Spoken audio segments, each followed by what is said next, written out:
नमस्कार, मैं हितेंद्र कुमार। आप देख रहे हैं सबकी खबर टीवी। और भारत के अंदर लोकसभा चुनाव समाप्त हो चुके हैं। बीजेपी की तरफ से एनडीए गठबंधन की सरकार जो है वो बन चुकी है। मोदी जी तीसरी बार शपथ ले चुके हैं और आगे आने वाले टाइम के अंदर 2 महीने बाद अब विधानसभा इलेक्शंस की तैयारियां ज़ोर शोर से शुरू हो गई हैं।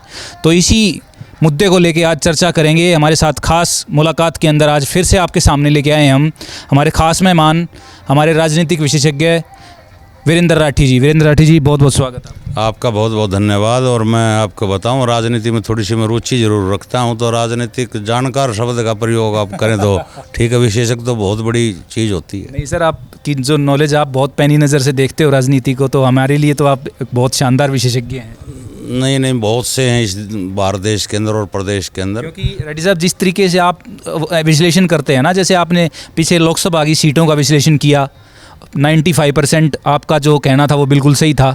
2 दिन पहले हमने वीडियो बनाई, आपने किरण चौधरी को बताया कि बीजेपी में शामिल। सर वो आज कल बीजेपी में शामिल हो गई, आज बीजेपी में शामिल हो गई, उन्होंने उनकी सदस्यता ले ली है।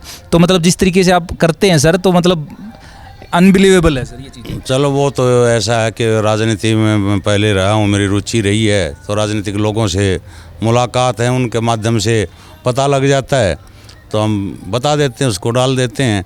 और जहाँ तक आप राजनीति के और बात कर रहे हो सर्वे वगैरह की, तो मेरे तो आइडल योगेंद्र यादव जी हैं। योगेंद्र यादव जी। और उनके वीडियो देख करके भी बहुत ज़्यादा सीखता हूँ। मुलाकात तो मेरी उनसे केवल 2 बार ही हुई है। मैं भी देखता हूँ सर, मैंने देखे हैं, और बिल्कुल बहुत आपकी तरह बहुत पैनी नज़र, मतलब बहुत फैक्ट्स पे बात करते हैं, वो तथ्यों पे बात करते हैं, ये देखा है मैंने उनका। तो वो उनको महारत हासिल है। हालांकि वो काम आजकल इन्होंने छोड़ रखा है, लेकिन उनका जो विश्लेषण होता है वो सटीक होता है।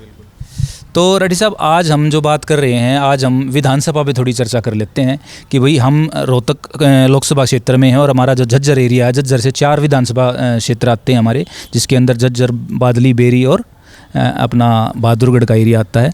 तो हम शुरुआत करते हैं झज्जर से। तो झज्जर में क्या लग रहा है आपका, जो हम अगर शुरुआत करते हैं, मान लो एक तरह से हम कांग्रेस पार्टी से शुरुआत कर लेते हैं, बीजेपी भी बाद में बना देंगे वीडियो।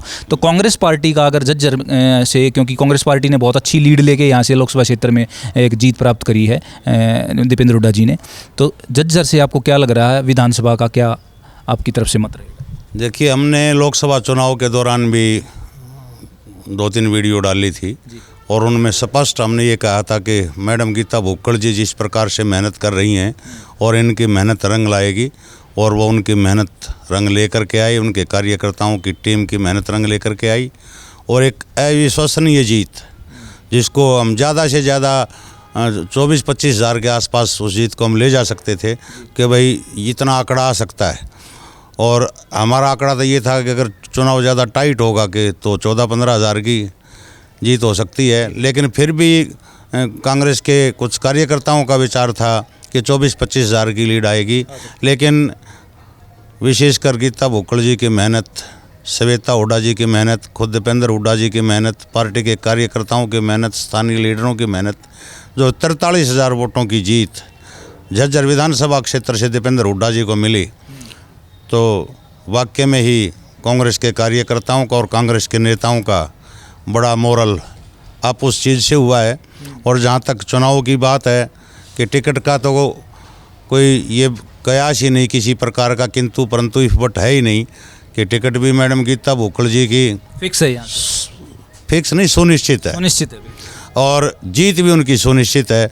और मेरा मानना एक और है, आज थोड़ा सा हो सकता है कि आप ये कहो कि अटपटी सी बात आपने कह दी कि पीछे के जो चुनाव हुए हैं लोकसभा के और विधानसभा के, तो गीता भुक्कड़ जी की जीत लोकसभा चुनाव से ज़्यादा विधानसभा के अंदर मिली है।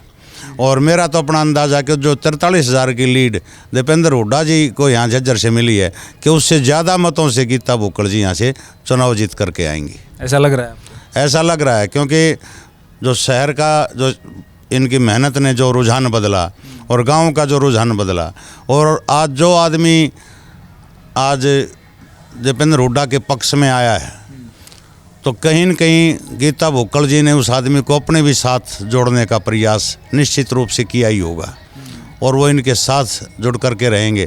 तो एक बहुत बड़ी जीत के मार्जिन के साथ आने वाले अक्टूबर का जो चुनाव मानते हैं हम अक्टूबर के महीने में होगा, तो गीता भुक्कड़ जी झज्जर से, झज्जर जिले के अंदर सबसे ज़्यादा वोटों के अंतर से चुनाव जीतने वाली अगर कोई विधायक होंगी तो मैडम गीता बुक्कल जी होंगी निश्चित तौर पे। सबसे कमाल की बात एक और है कि कुछ आदमी नेता ये मान जाते हैं कि इतने वोटों की लीड आ गई, अब थोड़ा सा 10-5 दिन का रेस्ट करते हैं, गर्मी ज़्यादा है, उसके बाद जो है ना फिर इस मिशन पर जुड़ेंगे।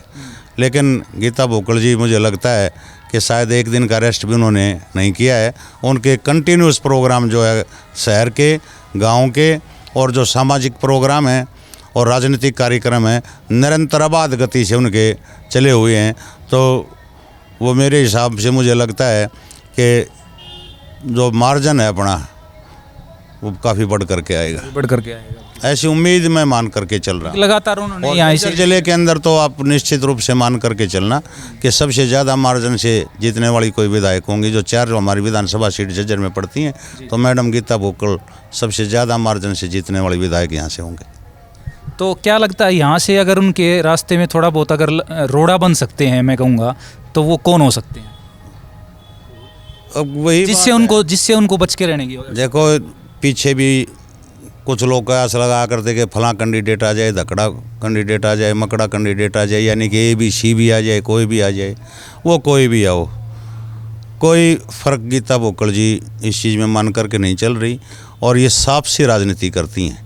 जिस आदमी का इनके दिमाग में ये बात आ जाती है कि ये थोड़ा सा पार्टी के प्रति वफादार नहीं है और कोई गलत काम करता है जो पार्टी के विरोध का हो, तो उसको 1 मिनट में झटक भी देती हैं, कह भी देती हैं। ये मादा भी नेता के अंदर होना चाहिए। ऐसे दमदार नेता आप देखोगे तो हरियाणा प्रदेश की राजनीति के अंदर 4-5 ही आपको मिल सकते हैं कि जो ये कह दें कि मुझे तेरे साथ की आवश्यकता नहीं, अगर आप गलत काम करते हो तो गलत काम करना बंद कीजिए, मेरे साथ रहिए। और ऐसे 1-2 आदमी के नाम है मेरे पास कि जिन्हों को वो इस प्रकार का इशारा दे चुकी हैं। तो गीता बुक्कल की जो राजनीति है साफ़ सुथरी राजनीति है और पार्टियों से कैंडिडेट तो कौन कोई आएगा, हम किसका नाम लें, किसको रुसाएं। अगर हम दूसरी पार्टी के किसी एक कैंडिडेट का नाम ले देंगे तो दूसरा कहेगा जी मेरा जिक्र नहीं आया, तीसरा कहेगा मेरा जिक्र नहीं आया, क्यों उस चक्कर में हम पड़े। आगे जब समय आएगा, आज तो हम कांग्रेस के प्रत्याशियों के ऊपर चर्चा कर रहे हैं, कभी भाजपा के प्रत्याशियों के ऊपर चर्चा करेंगे तो उनके नामों के ऊपर भी चर्चा कर लेंगे कि भाई किसको मिल सकती है किसको नहीं। लेकिन झज्जर विधानसभा सीट से गीता बुक्कल का कोई मुकाबला नहीं। बुक्कल जो हैं वो सुनिश्चित तौर पर यहाँ से टिकट के हकदार हैं और वो यहाँ से जीत के हकदार हैं पूरी जिस तरीके से इस प्रकार के काम करवाए हैं। आज ही उन्होंने जो पीछे विधानसभा के अंदर बजट मांगा था, चौधरी मातूराम पार्क के नाम पे बजट आया है, सड़कों के नाम पे आज बजट आया है, अखबार की कटिंग आई, अखबारों में खबर आई हुई है। तो अपने इलाके के लिए काम भी करती हैं, हर इलाके के लिए लड़ती भी हैं। पीछे जो सेशन हुआ था उसके अंदर आपने देखा होगा उनका टकराव जब दुष्यंत चौटाला जी डिप्टी CM थे, कोई व्यक्तिगत आरोप इनके ऊपर उन्होंने लगा दिया था, तो बड़ी निडरता के साथ, निर्भीकता के साथ इन्होंने अपना विधानसभा के अंदर उनसे बहस की थी और कहीं न कहीं दुष्यंत चौटाला को दबाव में आना पड़ा था। तो इस प्रकार के नेता की जनता को आवश्यकता है और वो मादा मैं मानता हूँ मैडम गीता बुक्कल जी के अंदर है। विरोधी पार्टी से चाहे कोई भी प्रत्याशी है, कोई फ़र्क पड़ने वाला नहीं है। तो चलो बहुत अच्छी बात। झज्जर से आपको लग रहा है गीता बुक्कल जो है वो पूरी तरीके से यहाँ से दावेदार हैं। तो आगे अगर हम बात करते हैं तो हमारा बादली हल्का पड़ता है रेड्डी साहब। तो बादली हल्के से जैसे कुलदीप वत्स जो है मौजूदा सांसद हैं वहाँ से, विधायक हैं वहाँ से, तो विधायक और उन्होंने पूरी मेहनत भी करी है लोकसभा चुनाव को लेकर, तो वहाँ से आपको क्या स्थिति लग रही है? देखो बादली हल्के के अंदर ये भी आप कन्फर्म मान करके चलो, टिकट कुलदीप वत्स की भी नहीं कट रही। सीटिंग विधायक हैं और 2 जिलों के अंदर 8 सीटें पड़ती हैं, तो एक टिकट कहीं न कहीं ब्राह्मण को देनी है। वो बादली को कांग्रेस पार्टी ने तकरीबन वो फाइनल है। पीछे को अपने नरेश शर्मा जी भी 2 बार विधायक रहे और अब कुलदीप वत्स जी हैं, बीच में ओम प्रकाश धनखड़ जी 1 बार आ गए थे, वो भाजपा से थे। टिकट तो कुलदीप वत्स जी की भी नहीं कटती, लेकिन परिणाम किस तरफ जाएगा आज कहना जल्दबाजी होगा, क्योंकि बादली हल्के की राजनीति अभी वेट एंड वॉच की स्थिति में मैं मानता हूँ। लेकिन लोकसभा चुनाव में वहाँ से बहुत अच्छे मार्जिन से, लोकसभा चुनाव में काफ़ी बहुत बढ़िया मार्जिन से मिली और लोकसभा जो जीत मिली उसमें स्थानीय विधायक का भी योगदान है। लेकिन कुछ दूसरी पार्टियों के नेता जिन्होंने पार्टियां छोड़ दी थी वो सार्वजनिक रूप से तो किसी पार्टी के मंच पर तो नहीं जा पाए, लेकिन ऐसे नेता के इशारे भी कहीं न कहीं दीपेंद्र हुड्डा जी की तरफ मैं मानता हूँ वो थे, तो कहीं न कहीं उनका भी योगदान है। और जहाँ तक टिकट की बात है वो कुलदीप वत्स जी की फाइनल, और जो मुकाबला है वो भी कुलदीप वत्स जी के साथ। कोई भी प्रत्याशी वहाँ किसी भी पार्टी का आएगा या इंडिपेंडेंट जो आएगा, मुकाबला कुलदीप वत्स के साथ ही होगा।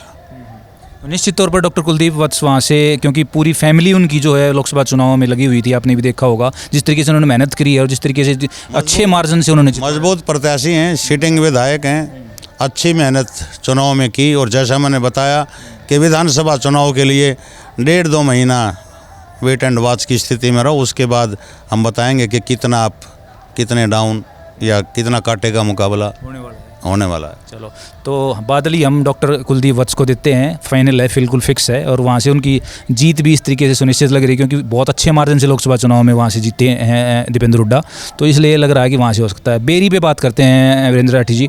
तो बेरी पे राठी साहब डॉक्टर रघुवीर कादयान जी जो कि फिक्स हैं बिल्कुल, वहाँ से क्या लग रहा है आपको? फिक्स नहीं, कोई फेविकोल का जोर नहीं लगा रखा उनके। आप कन्फर्म कैंडिडेट कह सकते हो उनको कि टिकट उनकी कन्फर्म है।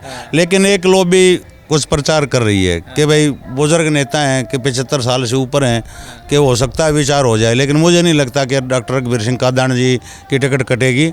एक मौका कांग्रेस पार्टी और भूपेंद्र हुड्डा जी या दीपेंद्र हुड्डा जी कहें, वो इनको ज़रूर यहाँ पे देंगे। और मजबूत प्रत्याशी हैं, लगातार के 5-6 बार के विधायक हैं, और आखिरी चुनाव के नाम पे जनता के बीच में जाएंगे। 55,000 वोटों की लीड बेरी विधानसभा ने भी दी है, बहुत बड़ी लीड दी है। और योगदान तो देखो कार्यकर्ताओं का भी हर हल्के के अंदर होता ही है, और नेता का भी होता है। जो लीडरशिप होती है उनके नेतृत्व में ही चुनाव लड़े जाते हैं, जो हल्के की लीडरशिप होती है। और काफ़ी मजबूत प्रत्याशी कांग्रेस के डॉक्टर रघुवीर सिंह कादयान जी होंगे। विरोधी पार्टियों के जो प्रत्याशी आएंगे, उसके बाद थोड़ा मोटा चुनाव में 19-20 का अंतर सा पड़ता है, जो बेरी की स्थिति है, तो उनके ऊपर हम कभी बाद में चर्चा करेंगे। जो दूसरी पार्टी के प्रत्याशी संभावित कौन हो सकते हैं, उनमें बताएंगे कौन ताकतवर, कौन मजबूत, कौन गणित बिगाड़ सकता है, कौन खेल खराब कर सकता है। लेकिन रघुवीर कादयान जी भी तकरीबन जो है अच्छे प्रत्याशी हैं, और बहुत बड़ी लीड लोकसभा में बेरी से जो आई है, उनको भी इसका फ़ायदा मिलने वाला है। और भी कोई कांग्रेस की तरफ से मेरे हिसाब से लग रहा है जो कार्यकर्ता हैं, जो अच्छे नेता हैं, वहाँ से काम मेहनत कर रहे हैं, तो आपको बिल्कुल भी ऐसा शंका नहीं महसूस हो रही कि डॉक्टर रघुवीर कादयान वहाँ से सुनिश्चित तौर पर वहाँ से एक टिकट के दावेदार हैं, या कुछ इधर उधर हो सकता है, कुछ परसेंट चांस है नहीं। डॉक्टर रघुवीर कादयान जी तो बार बार कहते हैं कि भाई मेरा आखिरी चुनाव है, और जब आदमी इतना सीनियर लीडर इस प्रकार की बात करने लग जाते हैं, तो उसके ऊपर कोई उंगली भी नहीं उठाते। कहते हैं कि भाई 1 साल की एक प्लान की बात है, आगे देख लेंगे। और जो नौजवान टिकट मांगने वाले हैं उनके लिए तो भाई भविष्य में टाइम ही टाइम है। ये रिटायरमेंट ले जाएंगे इस चुनाव के बाद, तो टिकट में कोई वोट में मान करके नहीं चल रहा। डॉक्टर रघुवीर सिंह कादयान की में है। जीत की तरफ की बात करें तो जीत में लग रहा है आपको कुछ थोड़ा बहुत, क्योंकि अब की बार अगर बीजेपी पार्टी की बात करें तो वहाँ से कई ऐसे नेता उभर कर आए हैं जो बहुत ज़बरदस्त तरीके से जनता के साथ जुड़े हुए हैं, तो वहाँ से कुछ लग रहा है असमंजस की स्थिति, वेट एंड वॉच की स्थिति, क्योंकि भाजपा का देखना पड़ेगा प्रत्याशी कौन होगा। लेकिन वर्तमान समय में काफ़ी मजबूत डॉक्टर रघुवीर सिंह कादयान, और दूसरे आदमियों को जो बीजेपी जिसको टिकट देगी काफ़ी सोच समझ करके किसके ऊपर दाव लगाएगी, वो बीजेपी का काम है। बिल्कुल सही बात है। आखिरी हल्का हमारा झज्जर डिस्ट्रिक्ट का अगर बात करें तो बहादुरगढ़ आता है, और जहां से उम्मीदें थी कि रोहतक लोकसभा चुनाव के अंदर दीपेंद्र हुड्डा पीछे रह सकते हैं, लेकिन अंत में जो रिजल्ट आया जो वो देखा, तो वहां से भी 20-22 हज़ार वोटों से मतों से दीपेंद्र हुड्डा ने वहां से जीत दर्ज करी है, और बहुत अच्छा एक वहां से ला है। और राजेंद्र जून जो हैं वहाँ से मौजूदा विधायक रहे हैं, तो एक अच्छा मार्जिन से उन्होंने जितवाया है दीपेंद्र हुड्डा जी को वहाँ से। देखिए वहाँ बहादुरगढ़ से जीत मिली, और बड़ी अच्छी जीत, जहाँ पीछे वो हार के आए थे 4,500-5 हज़ार वोटों के अंतर से, और अब की बार करीब 21-22 हज़ार वोटों के अंतर से वहाँ से लीड लेकर के आए हैं। तो कांग्रेस को मजबूती तो वहाँ पे मिली है। लेकिन बहादुरगढ़ का चुनाव में थोड़ा सा चेंज था कि एक तो पीछे कोई अप्रिय घटना वहाँ पे घटी थी, उसका भी प्रभाव रहा कि उनके कार्यकर्ता इस चुनाव के अंदर कितने सक्रिय थे, कितने नहीं थे, और किस तरफ उनका रुझान रहा। और दूसरे वहाँ एक पैरेलल टिकट के दावेदार हैं, जो बाकी 3 हलकों के झज्जर के अंदर नहीं थे कांग्रेस के टिकट के दावेदार। बिल्कुल सही। लेकिन बहादुरगढ़ के अंदर एक राजेंद्र जून के मुकाबले राजेश जून पैरेलल दावेदार हैं। और पिछला विधानसभा का चुनाव वो जब इंडिपेंडेंट उन्होंने पर्चा भरने की तैयारी की थी तो हुड्डा साहब ने जाकर के उनसे बात की थी कि भाई ये मौका आप राजेंद्र जून को दे दो, आगे देखेंगे। अब भूपेंद्र हुड्डा और दीपेंद्र हुड्डा जी के लिए वहाँ स्थिति थोड़ी सी इस प्रकार की असमंजस की बनेगी कि दो में से किसको चुने। ये राजेंद्र जून को देखें तो सीनियर लीडर हैं, सीटिंग एमएलए हैं, पार्टी हाईकमान में भी पकड़ है और स्टेट की हाईकमान पे भी पकड़ है। हुड्डा साहब से अच्छे लाइजन है और राजेश जून जी से कमिटमेंट की हुई है, जैसा राजेश जून स्वयं बताते हैं कि मेरे से वायदा किया गया है कि एक तो ये देखना पड़ेगा कि वहाँ टिकट कांग्रेस की कौन लेके आएगा। वहाँ की टिकट की भी हम कंफर्म नहीं कर सकते, लेकिन भारी पड़ते नज़र आ रही हैं टिकट के मामले में राजेंद्र जून ही, क्योंकि सिटिंग विधायक है, 3-4 बार के विधायक हैं, पहले भी हैं, तो वो हमें टिकट के मामले में मजबूत दिखाई दे रहे हैं और भारी दिखाई दे रहे हैं। लेकिन अगर राजेश जून को मिलती है तो समीकरण बदलेंगे और राजेंद्र जून को टिकट मिल गई, राजेश को नहीं मिली तो राजेश जून जी क्या चुनाव लड़ेंगे इंडिपेंडेंट, देखना ये भी हो गया। क्या नफे सिंह राठी के परिवार से कोई व्यक्ति चुनाव लड़ने के लिए मैदान में आएगा, देखना ये भी पड़ेगा। और एक नया नाम भादरगढ़ के अंदर और चला हुआ है, मान बंधुओं का। वो लाइजन उनके कांग्रेस में भी बड़े अच्छे हैं और भाजपा के अंदर भी हैं और सामाजिक गतिविधियों के अंदर भी वो काफ़ी भाग ले रहे हैं। तो भादरगढ़ का जो चुनाव का इशारा सिकंदर मान की तरफ है, वो कोई भी भाई उनमें से हो सकता है कि वीरमान भी हो सकता हाँ, दलबीर हो सकते हैं या सिकंदर हो सकते हैं या अशोक उनके भाई हैं, वो हो सकते हैं। लेकिन कहीं न कहीं उनके मन में भी ये तो है कि भाई चुनाव लड़ा जाए।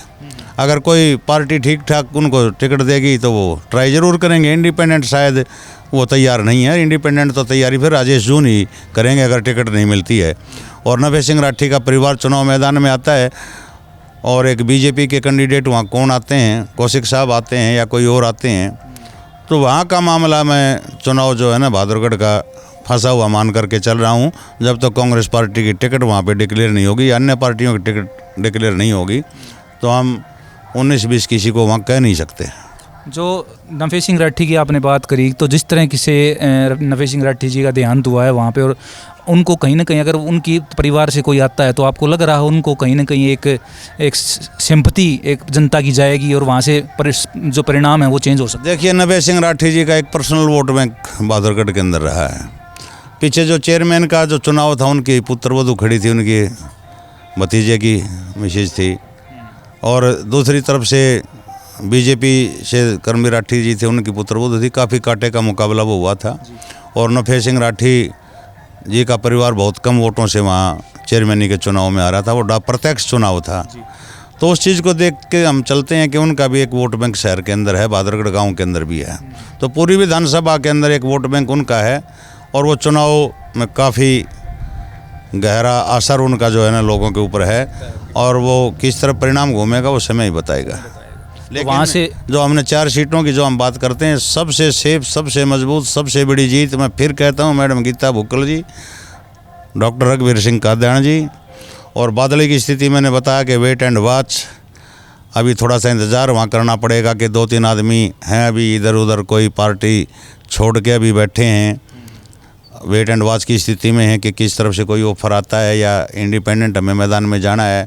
1-2 नेता ऐसा भी है जो बीजेपी से निष्कासित है, वो भी उस स्थिति में है, और कुछ जो मामला चल रहा है और पार्टियों का भी चल रहा है। कोई एक बड़े किसी न किसी खाप से लगा लो, वहाँ से भी कोई प्रत्याशी हो सकता है। दल बदल की राजनीति चल रही है, कोई इधर जा सकता, कोई। लेकिन भादरगढ़ की स्थिति ऐसी है कि वहाँ कांग्रेस की ठोक के ये नहीं कह सकते कि टिकट उनकी फाइनल। मजबूत हमें ज़रूर दिखाई दे रहे हैं, दावा भी उनका मजबूत है राजेंद्र जून जी का। लेकिन राजेश जून के साथ जो वो बता रहे हैं कि मेरे साथ वादा हुआ था, तो वो वादा निभ पाता है, नहीं निभा पाते हैं, या उनको मनाया जाता है या नहीं मना पाते हैं, तो हाईकमान वो स्थिति अलग से होगी। फिर नफे राठी जी का परिवार चुनाव लड़ता है तो वो अलग बात। अगर मान बंधु में से कोई भाई मैदान में आता है तो भी समीकरण चेंज होंगे। तो भादरगढ़ की स्थिति ये है। ओवरऑल कुल मिला करके जो झज्जर विधानसभा की 4 सीटें हैं, मजबूती की तरफ तो कांग्रेस ही हमें दिखाई दे रही है यहाँ। लेकिन ये 2 सीटों के ऊपर थोड़ा सा संशय मैं मान करके चल रहा हूँ, जिसमें बादली और भादरगढ़, और बेरी और झज्जर तो निश्चित रूप से कांग्रेस की तरफ है। बहुत बहुत धन्यवाद राठी साहब। जिस तरीके से हमने 4 अपने विधानसभा क्षेत्रों के बारे में डिस्कस किया, लगातार हम अपने 9 के 9 हलकों पे डिस्कस करेंगे, लेकिन आज अगर करने लगे तो बहुत लंबा वीडियो हो जाएगा, तो इसके ऊपर हम लगातार बताएंगे। तो आगे के लिए रखते हैं अपने बाकी के जो 5 हलके हैं, आज हम 4 हलकों के बारे ऊपर बात करते हैं, ठीक है। तो बहुत बहुत धन्यवाद आपका। तो ये थे वीरेंद्र राठी जी, आपको बताया झज्जर से, हमने झज्जर डिस्ट्रिक्ट से हमारी 4 विधानसभा क्षेत्र जो कि झज्जर, बादली, बेरी और बहादुरगढ़ के बारे में इन्होंने क्लियर किया है। तो ऐसे ही लगातार हम आपको अब विधानसभा क्षेत्र का जो विधानसभा चुनाव के लिए बिगुल बजने वाला है, 2 महीने बाद बिगुल बजेगा, तो हम लगातार आपको अपनी पैनी नज़र इस पे बनाए रखेंगे और लगातार आपको अपडेट्स देते रहेंगे। हमारे रोहतक लोकसभा को लेकर हम जो 5 हलके बच गए हैं उनके ऊपर भी एक अलग से वीडियो बनाएंगे, आपको दिखाएंगे कि उसके ऊपर किस तरीके से हमारी राय रहेगी राठी साहब की, तो उसके ऊपर भी एक अलग से हम वीडियो बना के दिखाएंगे। तो यहाँ से राठी साहब का मानना इस तरीके से है कि कांग्रेस मजबूत स्थिति में नज़र आ रही है और खासकर झज्जर से बहुत बड़ी लीड जो है कांग्रेस पार्टी को मिल सकती है, क्योंकि गीता बुक्कल यहाँ से बहुत तगड़ी दावेदार हैं और बहुत अच्छी मेहनत उन्होंने की है ग्राउंड लेवल पे, शहर में भी और गांव के क्षेत्रों में भी। तो यहाँ से गीता बुक्कल उनको क्लियर लग रही है। और बादली और बेरी की बात करें तो कुलदीप वत्स और डॉक्टर रघुवीर कादियान जी का बहुत मजबूत वहाँ से स्थिति लग रही है। बहादुरगढ़ एरिया को लेकर थोड़ा सा असमंजस की स्थिति है, क्योंकि वहाँ से जो है दावेदार भी हैं, और लेकिन स्थिति जो है राजेंद्र जून जी हैं उनकी स्थिति है, लेकिन अब की बार वहाँ से कुछ थोड़ा भी चीज़ें चेंज हो सकती हैं जिस तरीके से वीरेंद्र राठी जी ने बताया। तो लगातार हम आपको अपडेट्स देते रहेंगे विधानसभा चुनाव के ऊपर। जुड़े रहिए हमारे साथ। वीडियो को लाइक कर दीजिए, शेयर कर दीजिए, कमेंट्स के जरिए आप अपने सुझाव भी दे सकते हैं। हमने जो चर्चा की वो कांग्रेस पार्टी के संभावित प्रत्याशियों के बारे में चर्चा की है। अगली जो वीडियो हम कभी डालेंगे 2-4 दिन के बाद, तो उसमें दूसरी पार्टी के संभावित प्रत्याशियों और उनकी स्थिति के बारे में हम चर्चा करेंगे। बिल्कुल बिल्कुल। तो इसी तरीके से हम आपको बीजेपी पार्टी के प्रत्याशियों के बारे में बताएंगे, उनके ऊपर भी आपको अपनी राठी साहब की राय बताएंगे। तो लगातार हमारे साथ जुड़े रहिए, देखते रहिए सबकी खबर टीवी। बहुत बहुत धन्यवाद आपका।